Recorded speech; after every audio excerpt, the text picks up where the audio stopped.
This is Dimitri Lascaris coming to you from Istanbul, Turkey on April 24th, 2024. As I reported earlier this week, I arrived in Istanbul a couple of nights ago after having received a last-minute invitation from the organizers of the Freedom Flotilla coalition to participate in an emergency mission by the flotilla to Gaza.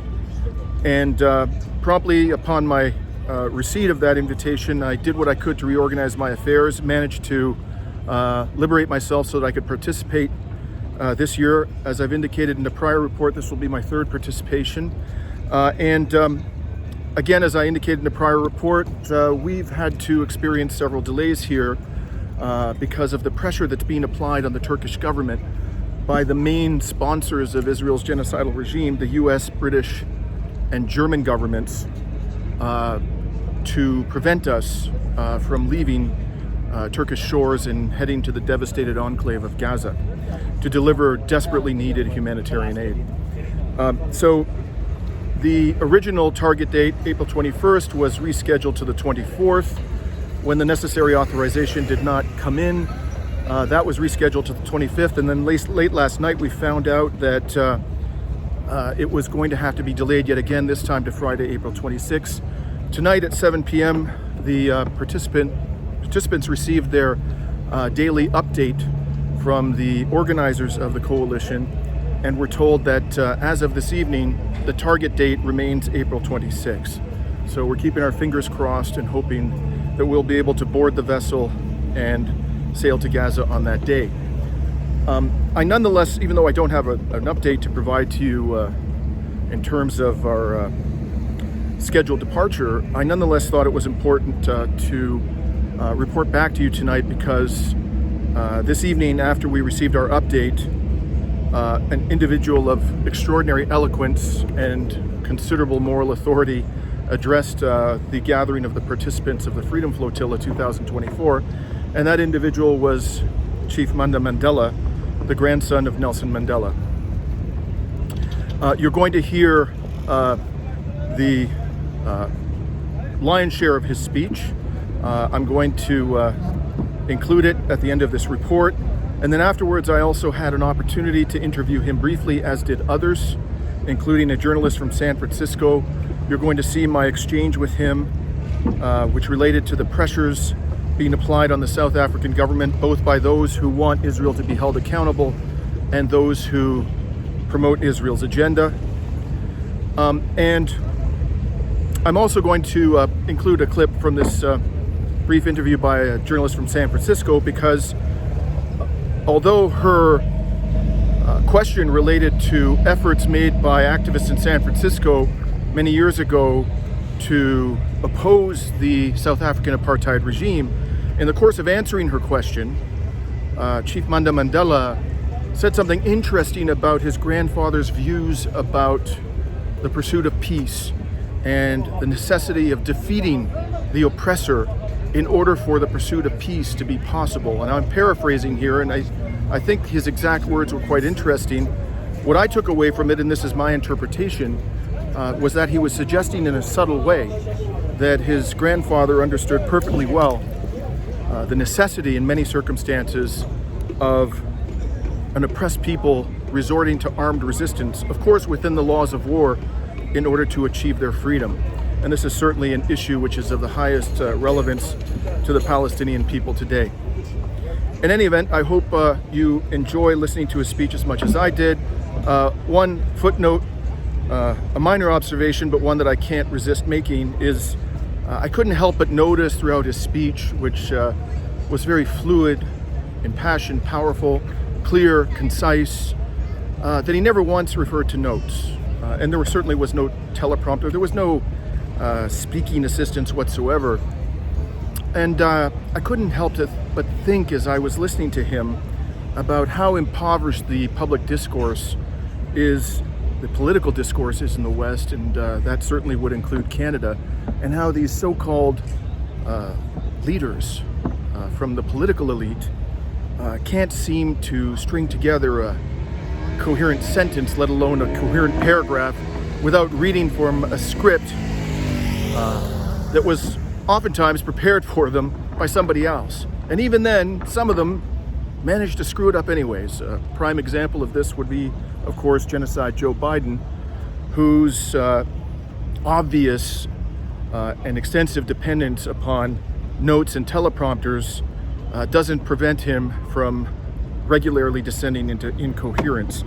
So I hope that that's something that we as voters in the West will one day be able to sort out. In any event, with no further ado, here is the speech in my interview of Chief Mandla Mandela. I remember as a young boy, my grandfather's 70th birthday while he was in prison was celebrated at Wembley Stadium. And for us sitting at home as South Africans, that meant a lot for us. I couldn't even visit him in prison to celebrate his birthday with him. But you made sure that day didn't go past without being recognized. And therefore, when we speak in the international community, we know very well what it means to rely on individuals like you. And when it comes to Palestine, many want to say to us that thank you for what you are doing for Palestine. And we often remind them that it's not what we are doing for Palestine. It is what Palestine did for us. Yeah. My grandfather, while incarcerated for life imprisonment on Robben Island, he drew immense inspiration from the Palestinians. And it was the bravery of Palestinians who were facing the same type of an apartheid regime as we were. And they were facing it with their bare hands and sometimes with stones. That instilled hope in my grandfather that we too will attain freedom in our lifetime. And it was therefore important to him that he should never ever forget his friends, brothers and comrades during our darkest days in our struggle for liberation. And you will all recall an interview that he had with Ted Koppel, where he unapologetically defended Comrade President Yasser Arafat, Muammar Gaddafi, and Fidel Castro. Yes. Yeah. Yes. So we as South Africans can never be apologetic about all those that stood side by side with us during our struggle for liberation. And when he was released, Madiba visited Gaza in 1995 and respectively in 1997. He made a commitment to the Palestinians when he said our freedom is incomplete without the freedom of the Palestinian people.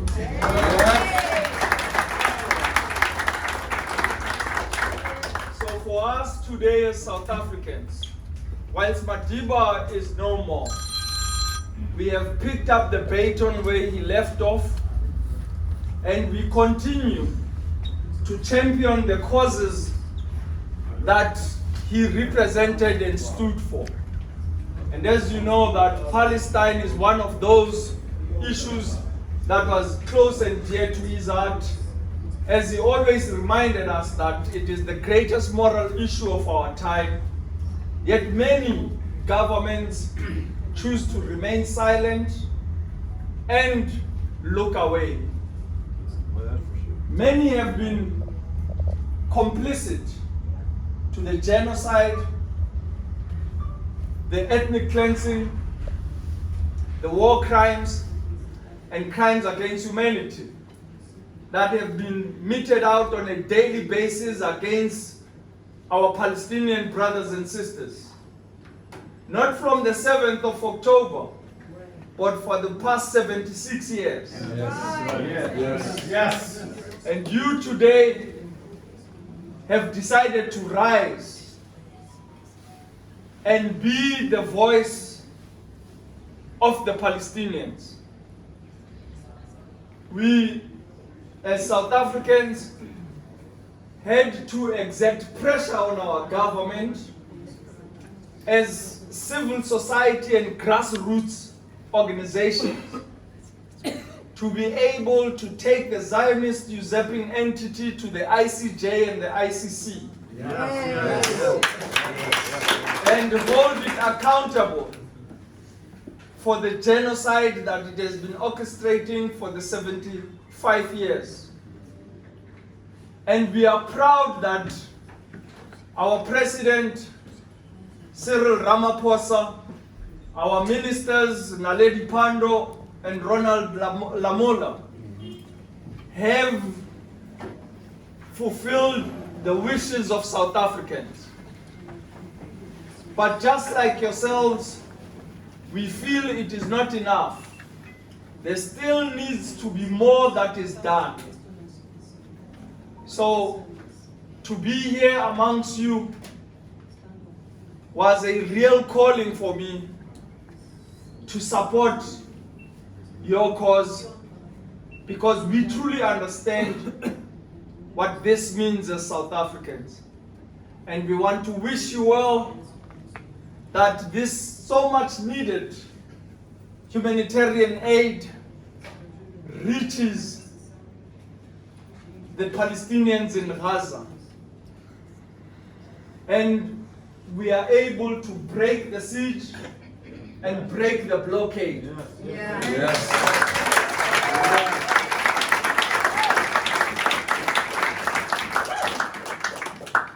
This has been one of the ICJ's ruling that humanitarian aid must be allowed to flow freely into Gaza. Yet, it has been disregarded by the Zionist usurping entity with its allies in Europe and in the USA. But we know very well from our own experiences, we often say that Margaret Thatcher in the UK and President Ronald Reagan in the USA supported the apartheid regime right to the end. Yet you were able to rise to the occasion and support us as civil society. As a 9-year-old, I used to visit in the UK when my mother was living in exile. And I participated in protest in front of South Africa House on Trafalgar Square, witnessing many people across Britain coming and rallying in our support. But we also in the USA had the civil rights movement and many civil society organizations that supported our cause. Last year in September, I visited the US and went on a 6-night tour visiting 6 cities. And one of those cities was very close and dear to my heart because of the role that they played. That was in San Francisco Bay. In San Francisco Bay, the dock workers there refused to handle any fresh produce that was coming from South Africa. And that became a global campaign. And many countries and cities such as Manchester and Liverpool adopted and supported that campaign. I was chatting earlier with one of our comrades here from Ireland, and he was teasing me and testing me at some point, saying, "Do you remember Dance Storm?"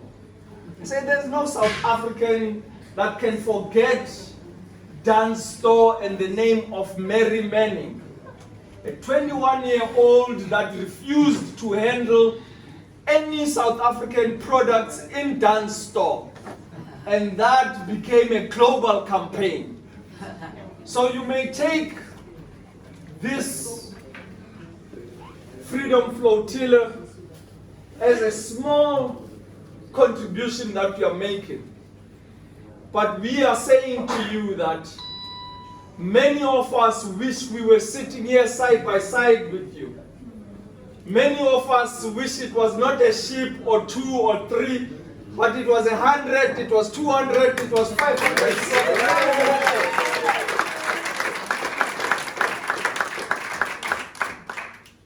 Because whilst your governments have chosen to ignore the plight and the struggle of the Palestinians, you have chosen to rise to the occasion and to break the siege and break the blockade.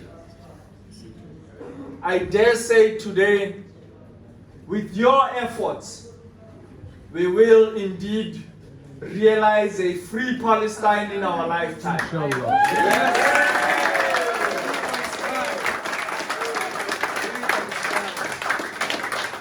I therefore want to thank you all for having afforded me this opportunity.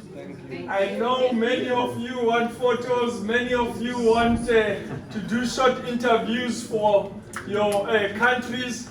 I am not going anywhere until you've had the opportunity.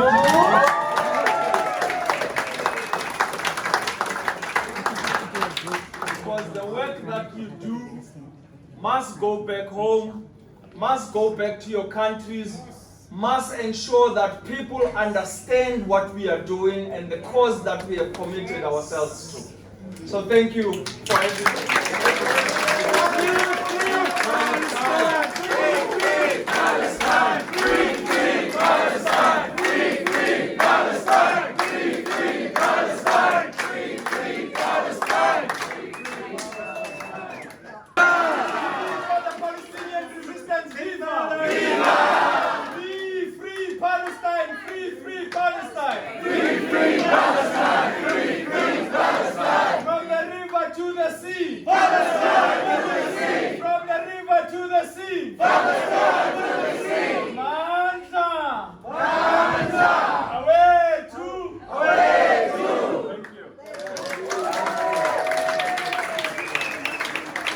My name is Dimitri Lascaris. I'm a freelance journalist from Canada, and I have 2 questions for you. The first is, when you gave this wonderful speech downstairs, you spoke about the necessity of applying pressure on the South African government to pursue Israel at the International Court of Justice. Could you elaborate on why that was necessary, what forms the pressure took, and specifically, what price has the South African government had to pay in its dealings with Western states as a result of taking this extraordinary step? Well, us as civil society organizations will always prioritize the plight of the Palestinians first and foremost.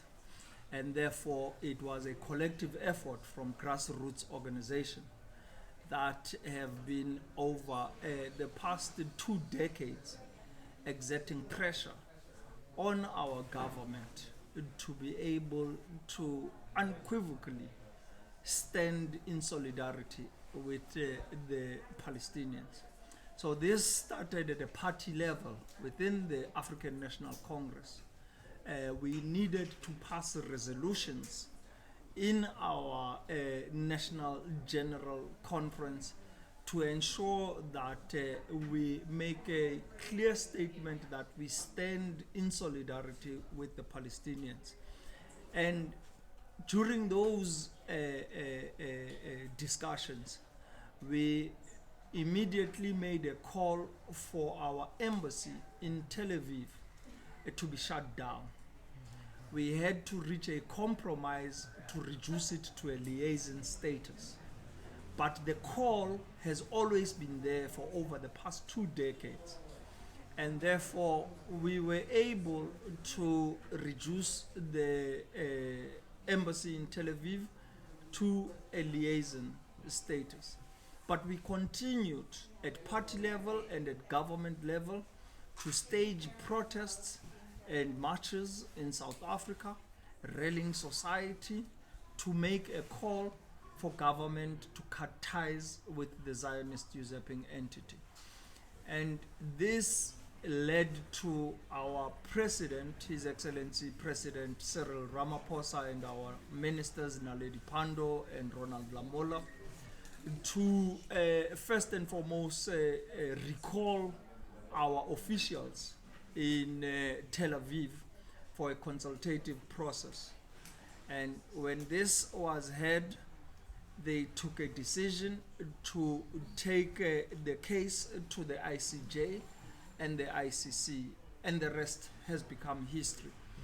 But we must also, as the civil society organizations and grassroots movements, assess what that impact has been. We are proud as South Africa that our government, which is not an Islamic state, has been able to achieve what Islamic states have not been able to do, has been able to go in solemnly on a humanitarian issue to hold the Zionist entity accountable for the atrocities that it has meted out on a daily basis against Palestinians since the catastrophe, the Nakba. We've witnessed the genocide, ethnic cleansing, war crimes, and crimes against humanity. And to date, they have not been held accountable until South Africa brought this case. But whilst we applaud that, we continuously are assessing the situation at home. Fact, we still hold an embassy in Tel Aviv, whether we are leasing the building or we own the building, it's still there. We still have minimal staff that are there. They may not be South African because we've recalled our South African officials, but there are employees there, whether be Palestinians or Israelis, that are mounting that building.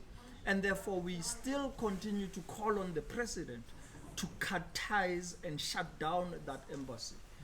And on the Israeli side, when they realized that we had recalled our officials, they recalled their ambassador. And in this regard, the embassy of the Zionist entity is still there in South Africa, in Pretoria. We have for decades been calling for the president to expel the Zionist ambassador.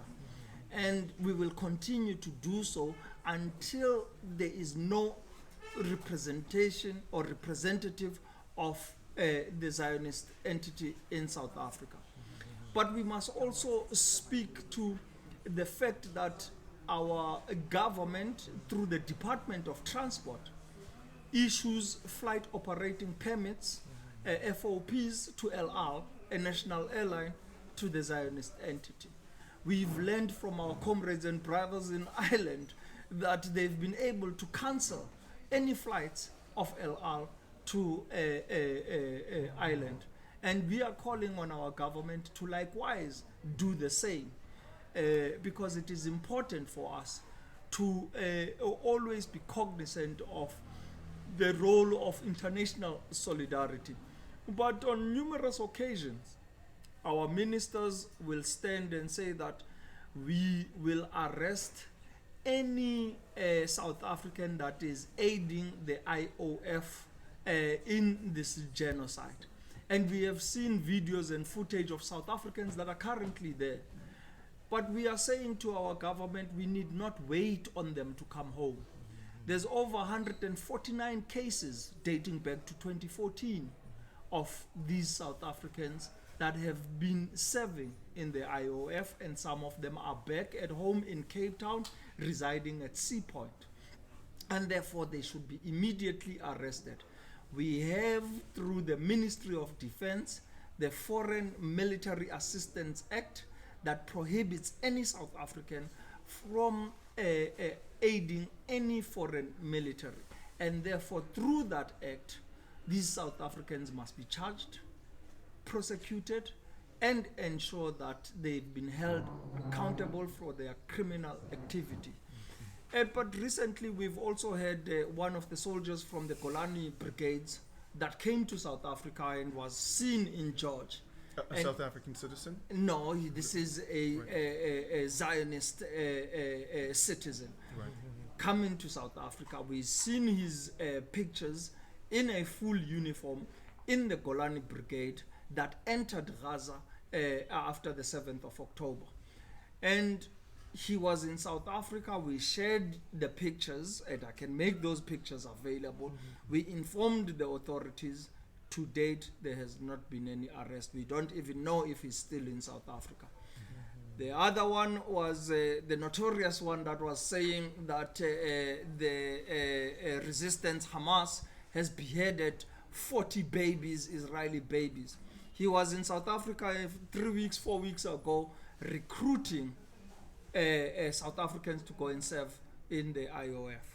And these are the issues we continuously, as civil society and grassroots movements, bring to our governments to ensure that when we say we stand in solidarity with the Palestinians, it's not just in words, we act upon that. So for us, we feel that it is not yet Uhuru, and Uhuru it's not yet freedom. For us to fully realize our freedom is to ensure that we rid ourselves of this Western imperialist, white supremacist ideologies. And this is the only thing that will ensure that when we rally together, we can realize a free Palestine in our lifetime. Thank you so much. Thank I'm you so told much. there's a crew Yes, here. I'm going to ask you all to step back so the Yes. media that's come to interview him and give him a break for a minute and take your. You can still video from afar. Here's some water. Would you like? I was wondering if you could talk a little bit about the history that South Africa has with the San Francisco Bay Area to fight apartheid. Well, for us, we have been real beneficiaries of international solidarity work. As you know, many countries rallied behind our struggle for liberation. In doing so, they supported the anti-apartheid campaign and also supported the Free Nelson Mandela campaign.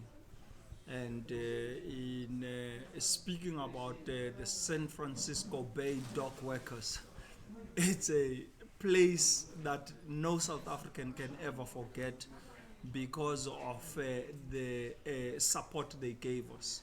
They refused to handle any fresh produce coming from South Africa or any ship coming from South Africa. And as a result of their simple efforts, that became a global campaign. We know that Liverpool, Manchester, Ghana, and Nigeria, their ports did the same, and many more other countries. And this, for me, was important when I visited them in September 2023 with the United States Palestinian Community Network that had invited me and took me to San Francisco Bay. It was important to say thank you to them and for them to understand that that simple act led to us being liberated, has enabled me to continue being a voice of those oppressed nations around the world. As my grandfather always used to say to us in the family, that as long as there is one single human being suffering anywhere in the world, our work is far from over. And therefore, we want to say to those in San Francisco Bay to continue to do the same. What they did for us, they must do for the Palestinians today. We call on dock workers, not only in San Francisco Bay, but across the globe, to ensure that no Israeli products come through their ports and no Israeli ship comes through their ports. It is important also to learn from various chapters in the world. For example, in Malaysia, they have revoked their docking permits to the ships from the Zionist usurping entity. And therefore, we want to make a call to the global community.